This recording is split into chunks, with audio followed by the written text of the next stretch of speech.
안녕하세요. 오늘 두 번째 영상입니다. 첫 번째 영상 나간 뒤에 주변에서 격려하시는 분도 있었지만 뭐 그렇게 유튜브까지 찍으면서 삶을 공유를 한다고 하느냐 이렇게 부정적으로 피드백을 주는 분도 있었습니다. 내게 있어서 유튜브가 뭐냐라는 걸 다시 생각하는 계기가 되었고요.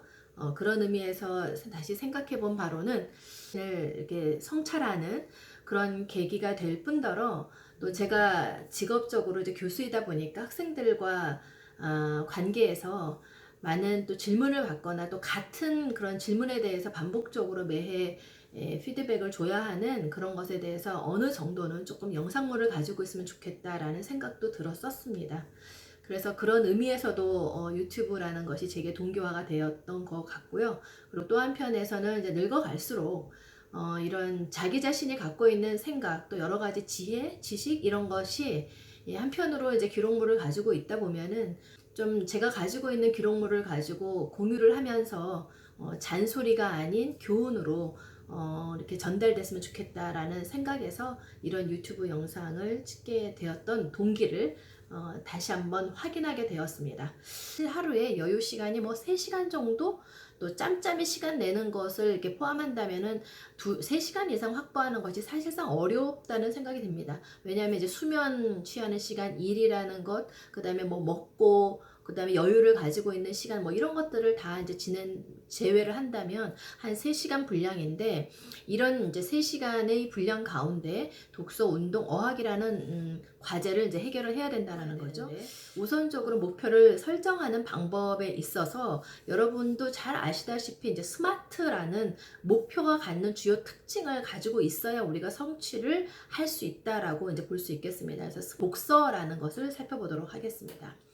자, 독서는 제가 일단은 독서를 많이 한다라는 독서를 우리가 굳이 1년에 100권 이상이라고 하는 목적이라는 부분, 타겟이라고 하는 부분을 설정을 했다면 저는 이것을 왜 독서를 하고자 했느냐.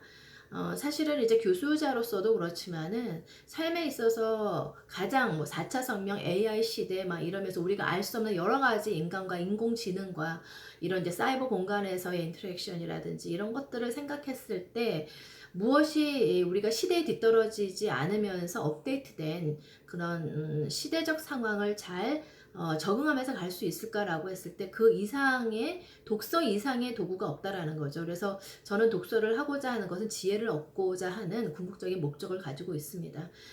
그런 이제 궁극적인 목적 가운데 그렇다면은 이 궁극적인 목적이 실제적으로 올해 2019년에 성취할 수 있는 그런 중간적인 그런 목표는 무엇이냐라고 했을 때 궁극적으로는 지혜를 얻고자 하는 거고 올해 안으로는 이제 100권 이상을 읽어주는 정도의 그릇에 물이 넘치도록 해야 그릇에 지속적으로 물이 이렇게 고일 수 있듯이 100권이라는 정도를 해야 우리가 까먹고 잊어버리고 흘러가고 하면서 내가 보유할 수 있는 지혜의 어떤 깊이를 가질 수 있지 않느냐라고 해서 얻은 분량이고요. 이런 중간 목표에서 그렇다면 현실적으로 내가 지금 해야 되는 건 뭐냐라고 했을 때 짧은 기간 내에 성취할 수 있는 그런 일주일 내의 분량이라고 한다면 하루에 100페이지 정도씩 읽어간다면 적어도 1년에 100권 이상씩 읽지 않느냐 이렇게 나왔다는 거죠. 그래서 결국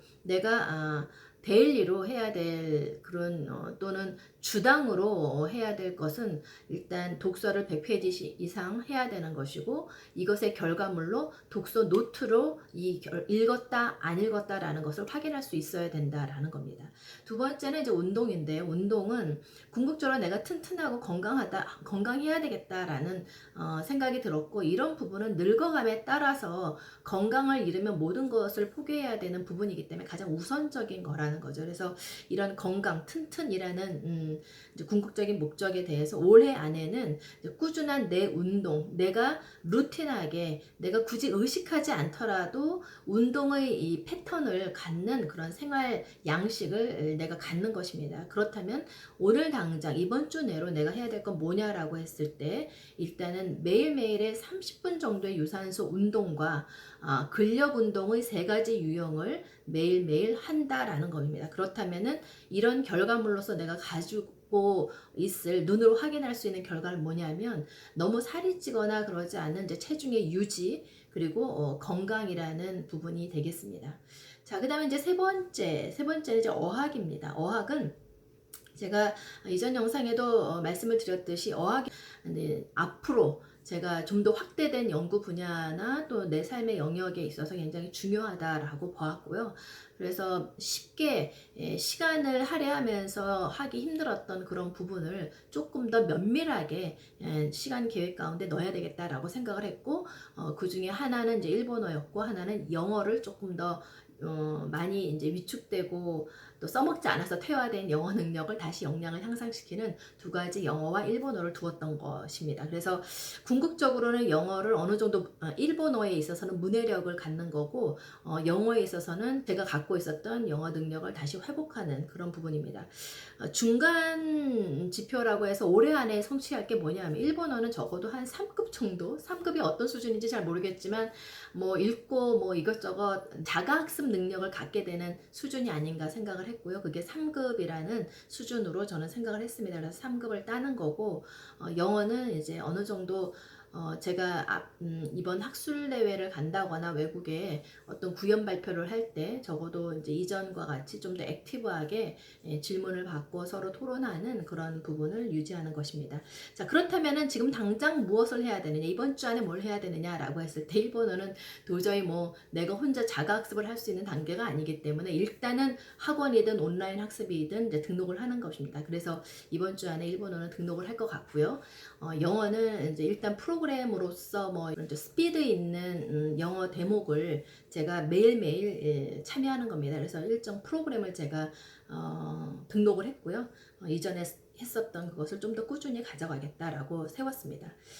자, 이렇게 해서 요런 부분이 이제 운동과 어학과 또 독서라는 세 가지 맥락에서 이번 주 단기적으로 이번 주 오늘 해야 될 목록과 그 다음에 이것이 이루어졌을 때 1년 안에 성취할 수 있는 정도, 그리고 이것이 계속되어졌을 때 궁극적으로 내가 추구하는 것이 달성이 되는 그런 식으로 이제 연계가 될 수 있다라는 거죠. 그래서 여기에 필요한 데일리로 이 패턴을 유지할 수 있는 그런 프로그램으로 제가 요즘에 쓰고 있는 프로그램을 이제 여러분한테 보여드리자면 이 부분은 이제 여러분이 데일리로 항목을 정해서 할 수 있는 여러 가지가 있는데 이것의 장점은 데일리로 월, 화, 수, 목, 금 해서 무엇을 할 것인지 그 다음에 분량과 내용 이런 것을 설정해서 매일 아침이 되면은 해야 될 목록이 쫙 뜨고요.